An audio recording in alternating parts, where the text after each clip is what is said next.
All right, let's bring in a guy who seems to always beat the market, Kingsview Wealth Management Chief Investment Officer, Scott Martin. Scott. And a market cheerleader, Charles, because we like to see people do well. Yeah, and investments should go up over time as they do. Let's go back to this. Unbelievable. How do you explain this? I don't know. I mean, J.P. Morgan, Jamie Dimon and company, maybe they just didn't carry a 1 or 2. I don't understand how you get 4,200 all the way to 5,500. I mean, that's a massive divergence of, I guess, skill and process there. But I think your point is right. Some of these may be more kind of specialized shops or things that are thinking about different alternatives where, therefore, if you're in an index fund, obviously, we drop to 4,200 or therefore thereabouts, you're not going to have a great time. But Morgan Stanley was bearish all year long. Now, Mike Wilson won Strategist of the Year again, even though he was completely off, so I'm not sure what the criteria was is. Anybody else up for that category? I know you weren't, because if you were, you would have won. I would have, and 4,500 still seems like that's too high for even Mike Wilson's standards, Charles. Taking out capital economics, even 5,100 to me, our friend Brian Belsky, Belsky's great guy. Now, I will say Ed Yardeni's at 5,400. Ed Yardeni's probably right now the hottest guy in my mind on the street with the broad calls.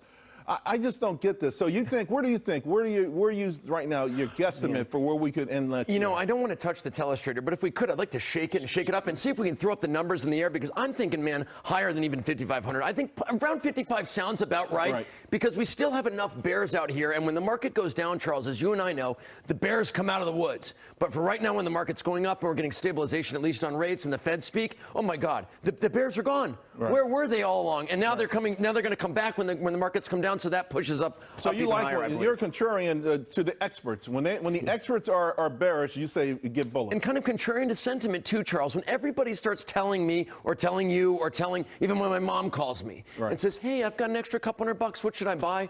I'm like, Mom, the market's probably going to go down thanks to you. But if there's not those calls happening, and you got to get that money like really gripped out of the people's vice grips, you know what I mean, to get it invested, that's usually a good time when markets actually tend to do very well. Let's talk about a couple of names you're buying right now, Merck and Costco. Tell us the rationale behind this. Yes, so two good things. I mean, Merck has got the kind of pharmaceutical boost that's been going on with Lilly. Very, very good cash flow positive company, some great developing drugs. It feels in their like system. If you don't have the fat loss drug, you're out of the mix. Well, sort of, but see, that's the thing. And we think this fat loss drug is going to be awesome. Merck's got a couple things in the pipeline there I think it'd be very interesting. Not just the fat loss drugs. There are other drugs out there, ladies and gentlemen, that are going to help people. And Costco, my man, just set a personal best of food-only purchases at Costco, $1,275 without tax, internet.